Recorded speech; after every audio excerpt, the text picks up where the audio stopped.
तो अगर परिवारवाद के खिलाफ अब प्रलाप अगर कोई कर रहा है, नहीं हुआ था, इन जिन लोगों का आज परिवारवाद का जो लोग प्रलाप कर रहे हैं, इनका दूर दूर तक कहीं है, तो आप समझ सकती हैं कि या तो उनको ईडी सीबीआई का डर होगा, या तो मोदी जी ने अपना तोता छोड़ दिया होगा। वो भाजपा हो, इस देश का इकलौता एक परिवार है गांधी परिवार,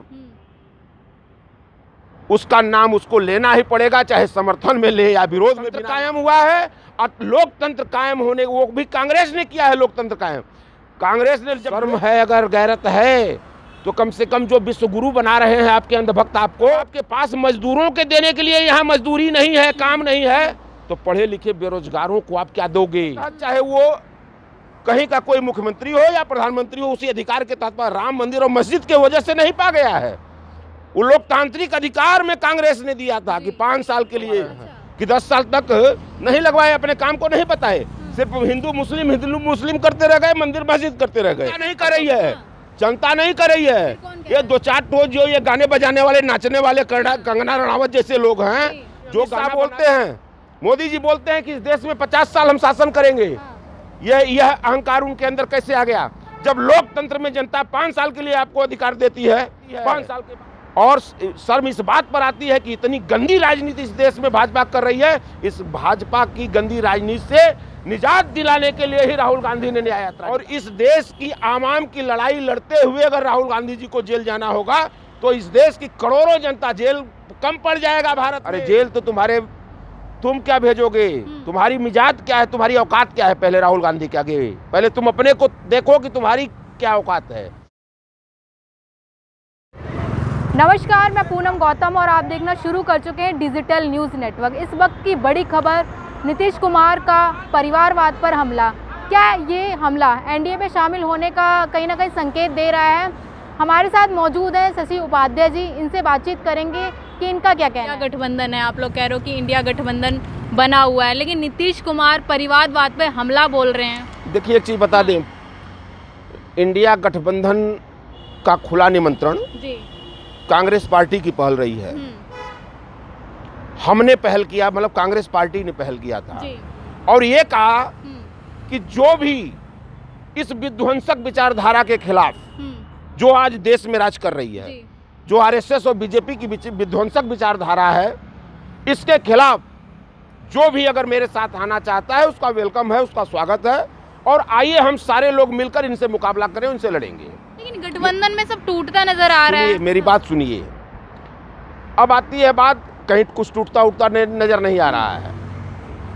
हमने कहा कि विचारधारा के खिलाफ जी। एक विचारधारा है, उसके खिलाफ जो मेरे साथ आना चाहता हो, और 4 बार इसकी बैठकें हो चुकी हैं। उसमें जिसका आप नाम ले रही हैं वो भी उस बैठक में जा चुके हैं जी। 4 बार वो भी वहाँ चाय पानी नाश्ता कर चुके हैं बैठक में बैठकर। तो अगर परिवारवाद के खिलाफ अब प्रलाप अगर कोई कर रहा है, बोल रहा है, तो आप समझ सकती हैं कि या तो उनको ईडी सीबीआई का डर होगा, या तो मोदी जी ने अपना तोता छोड़ दिया होगा, क्योंकि वो भी तो मुख्यमंत्री की कुर्सी पर बैठे हुए हैं जी। दूसरी चीज कि जहाँ तक उन्होंने अगर परिवारवाद का प्रलाप जो किया है, परिवारवाद पर बोला है, तो देखिए एक चीज़ बता दें कि हमेशा पत्थर जो फेंका जाता है जी। वो फलदार वृक्ष पर ही फेंका जाता है। जिस वृक्ष में फल न हो उसमें कोई पत्थर कहीं को फेंकेगा। इस देश में जिसको भी राजनीति करनी है, चाहे वो रीजनल पार्टियां हो, चाहे राष्ट्रीय पार्टियां हो, चाहे जो भी हो, वो चाहे वो भाजपा हो, इस देश का इकलौता एक परिवार है गांधी परिवार, उसका नाम उसको लेना ही पड़ेगा, चाहे समर्थन में ले या विरोध में। बिना नाम लिए तो कोई राजनीति कर ही नहीं सकता। मतलब आप ये मान रहे हो कि राजनीति में परिवारवाद चल रहा है कांग्रेस? कोई परिवारवाद नहीं, वो ऐसा परिवार है। मैं ये कहा कि मैं वो ऐसा परिवार है गांधी परिवार। जब इन लोगों का उदय नहीं हुआ था, इन जिन लोगों का आज परिवारवाद का जो लोग प्रलाप कर रहे हैं, इनका दूर दूर तक कहीं अता पता नहीं था, तब उस परिवार ने इस देश को सब कुछ अपना दिया है, प्राण दिया है, अपनी पूरी संपत्ति दान दी है। जेल में सालों साल जवाहरलाल नेहरू जी, जेल में इंदिरा गांधी जी बिताए हैं, तब यह देश आज़ाद हुआ है, तब यह इस देश में लोकतंत्र कायम हुआ है। और लोकतंत्र कायम होने वो भी कांग्रेस ने किया है लोकतंत्र कायम। कांग्रेस ने जब लोकतंत्र दिया तब जाके उस लोकतंत्र के अधिकार में दिया कि सरकार बनेगी और लोग मुख्यमंत्री और प्रधानमंत्री बनेंगे, और उसी अधिकार के तहत चाहे वो कहीं का कोई मुख्यमंत्री हो या प्रधानमंत्री हो, उसी अधिकार के तहत राम मंदिर और मस्जिद के वजह से नहीं पा गया है। वो लोकतांत्रिक अधिकार में कांग्रेस ने दिया था कि 5 साल के लिए। अभी अमित शाह बोलते हैं, मोदी जी बोलते हैं कि इस देश में 50 साल हम शासन करेंगे। यह अहंकार उनके अंदर कैसे आ गया? जब लोकतंत्र में जनता 5 साल के लिए आपको अधिकार देती है, 5 साल के बाद फिर गुण दोष के आधार पर चुनाव होते हैं। लेकिन ये जनता ही तो कह रही है जो राम को लाए हम उनको लाएंगे। जनता नहीं कर रही है, जनता नहीं कर रही है। ये 2-4 तो जो ये गाने बजाने वाले, नाचने वाले कंगना रणावत जैसे लोग हैं, जो गाना बना के 12 राम को लाए हैं, हम उनको राम को उनकी औकात है लाने की। मोदी जी के बेटे हैं क्या राम जी? राम उनके बेटे हैं। पोस्टर तो वायरल हो रहा है। अरे पोस्टर फोटो तो गारंटी का भी पोस्टर लगवा रहे हैं कि 10 साल तक नहीं लगवाए, अपने काम को नहीं बताए, सिर्फ हिंदू मुस्लिम करते रह गए, मंदिर मस्जिद करते रह गए। अब 24 का चुनाव आया है, जब बेरोजगार उतरे हैं सड़कों पर, जब किसान उतरा है अपने अनाज की का दाम मांगने के लिए। लेकिन योगी जी कह रहे हैं इस बार भी 400 पार हो गए। देखिए योगी जी तो बहुत बड़े, मोदी से भी बड़े झूठे हैं। अच्छा। और मोदी से बड़े फ्रॉड हैं योगी जी, क्योंकि हम उत्तर प्रदेश के रहने वाले हैं। अच्छा। और उनसे बड़े ये माफिया भी हैं। अच्छा। अगर नहीं होते, देखिए इस बात को मैं, चूंकि पदेन संवैधानिक पद पर वो बैठे हैं और मैं एक आम नागरिक होने के नाते ये बात कह रहा हूं, अगर योगी जी सच्चे होते, अगर उनके अंदर साधुत्व होता, तो आज ब्रिजभूषण सिंह उसी उत्तर प्रदेश में मौज नहीं मना रहा होता।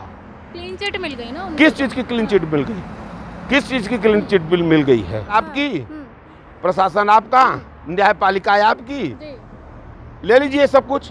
लेकिन वो जो बच्चियां रोई यहाँ, जो बच्चियां रोई, आप भी किसी के घर की बहन बेटी हैं, जिस आरोप को लेकर उन्होंने मीडिया से अपने मुखाबित हुआ, वो आरोप कोई साधारण, जब तक वो पीड़ित नहीं होगा तब तक नहीं कर सकता, चाहे किसी के घर की बेटी बहन हो।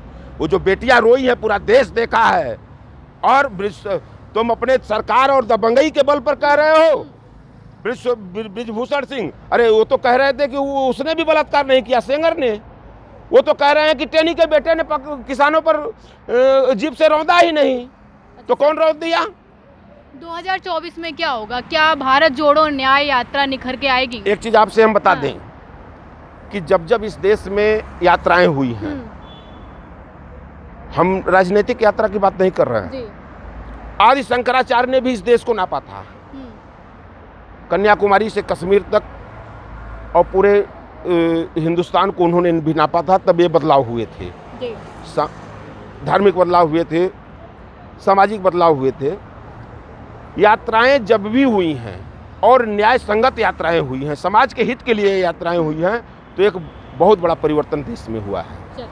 और 2024 में राहुल गांधी जी के नेतृत्व में देखिएगा, चूंकि ये समाज आज अभी चूंकि वो विषय आपका नहीं है, लेकिन फिर भी मैं बता देना चाहता हूँ, शायद आप उसके संज्ञान में भी हो, कि यहाँ से मजदूर इजराइल जा रहे हैं। शर्म की बात है, 2 करोड़ हर साल रोजगार देने वाले जो गारंटी, अगर आप कह रही ना कि इनकी गारंटी है, तो इन्होंने ही गारंटी 2 करोड़ रोजगार देने का किया था।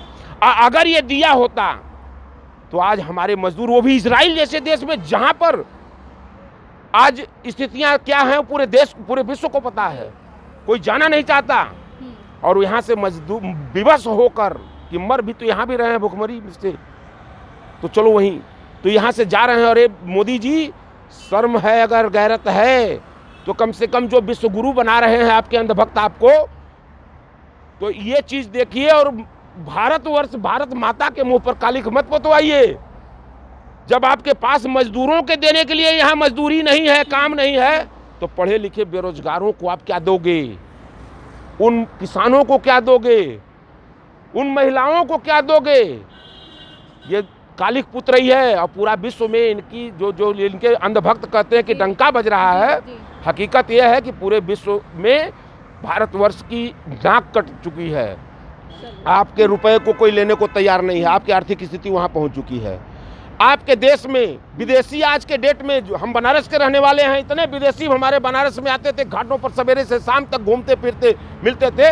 आज कोई विदेशी आने को तैयार, क्योंकि यहाँ धार्मिक उन्माद की वजह से जो इस संघी गुंडों ने फैला रखा है, इस धार्मिक उन्माद की वजह से भारतवर्ष में कोई आना नहीं चाह रहा है।